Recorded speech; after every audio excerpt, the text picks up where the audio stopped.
आज मैं आप सबके लिए लेके आई हूँ गेहूं के आटे से बनने वाला एक ऐसे नाश्ते की रेसिपी जिसे आप एक बार बनाएंगे और महीनों तक खाएंगे। बहुत ही क्रिस्पी करारा सा ये बनके तैयार होता है और ये घर के ही कुछ सामान से बनके तैयार होगा।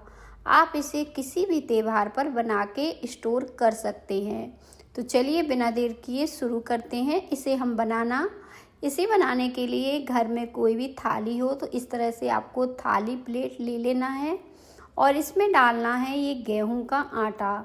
यहाँ पे मैंने 1 कटोरी ये गेहूं का आटा लिया है जिससे रोटी वगैरह बनाते हैं और मेजरमेंट के लिए मैंने कटोरी का इस्तेमाल किया है। तो सारी चीज़ें आज हम कटोरी से ही डालेंगे और इस नाश्ते को आप जैसे मैंने बताया बनाकर स्टोर कर पाएंगे।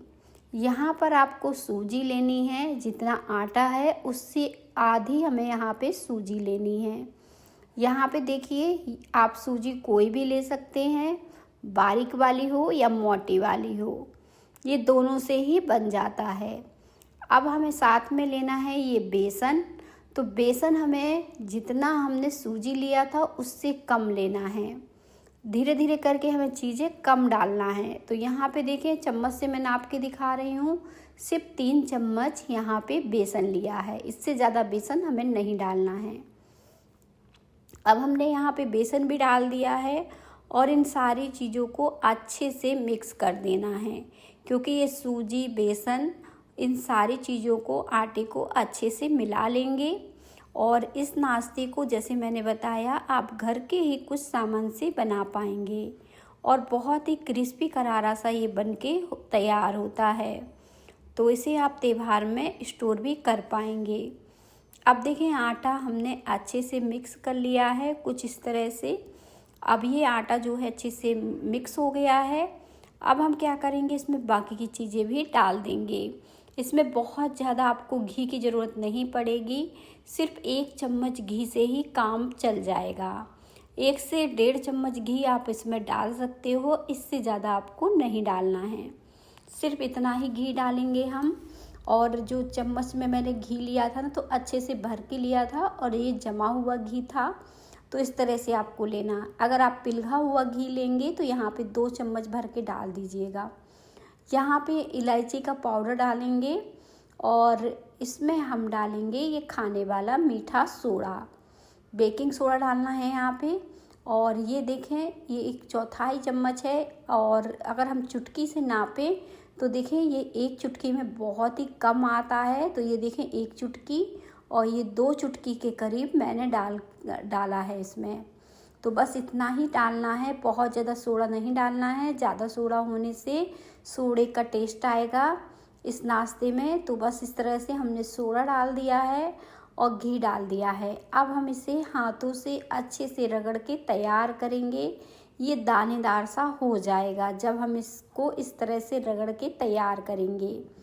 तो सारी चीज़ें आपस में मिल भी जाएंगी और जो घी डाला है वो भी अच्छे से मिक्स हो जाएगा और फिर जो नाश्ता बनाएंगे बहुत ही अच्छा बनके तैयार होगा। अब यहाँ पे आप इस नाश्ते को गुड़ से बना सकते हो, चीनी से बना सकते हो, मिश्री से भी बना सकते हो। तो जो भी आप खाते हो मीठे में वो इस्तेमाल कर सकते हो, कोई दिक्कत नहीं। ये नाश्ता सभी से बन जाएगा, आप चीनी से बना सकोगे, गुड़ से भी। अब देखिए आटे को मैंने हाथों से कुछ इस तरह से रगड़ना शुरू किया है। ये प्रोसेस आप करेंगे तो आपका जो खस्तापन आएगा ना बिस्किट में बहुत ही अच्छा आएगा। इस तरह से देखिए भुरभुरा दानेदार सा आपको ये आटा लगने लगेगा। तो मैं इसे चीनी से बनाऊंगी तो यहाँ पे मैं चीनी का इस्तेमाल करूँगी। और इस तरह से अगर आपके पास नारियल हो ना तो नारियल को आपको क्या करना है, कद्दूकस करके डालना है अगर आपको नारियल का फ्लेवर अच्छा लगता है। नहीं तो आप इसे स्किप भी कर सकते हो, कोई दिक्कत नहीं। अब मैंने चीनी लिया है, जितना हमारा आटा था उससे थोड़ा सा कम मैंने चीनी लिया है। इस बात का भी आपको ध्यान रखना है, जिस कटोरी से आपने आटा नापा था उसी से आपको चीनी नापनी है, थोड़ा कम। आटा हमने एकदम फुल लिया था तो चीनी हम थोड़ा सा कम रखेंगे। और यहाँ पे देखिए अब हमने पानी लिया है, पानी से इसका टाइट डो लगा के तैयार करना है। डो को हमें सॉफ्ट नहीं लगाना है और इसमें चीनी है तो पानी आपको ध्यान से डालना है। मैंने यहाँ पे 1 कटोरी पानी लिया था और इस आटे को गूँथना शुरू कर दिया है। 1 कटोरी से थोड़ा सा कम पानी इसमें लगता है और ये आटा जो है गूँथ के तैयार हो जाता है। क्योंकि इस डो को हमें टाइट रखना है, सॉफ्ट नहीं रखना है। देखें मैंने इस तरह से टाइट डो लगा के तैयार रखा है। अब इस डो को आपको सेट करने के लिए भी छोड़ने की ज़रूरत नहीं है, फटाफट से आप इसे बना सकते हो। ऐसे नहीं है कि आप इसे 10 मिनट के लिए या 20 मिनट के लिए छोड़ना पड़े आपको। बस हाथों से देखिए इस तरह से मसल ज़रूर लीजिएगा।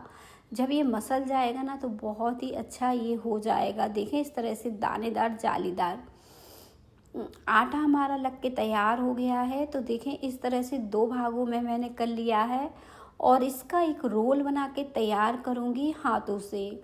आप इसे किसी भी शेप में बना सकते हो। ऐसा नहीं है कि गोल बनाना है, ऐसा नहीं है कि चौकोर बनाना है।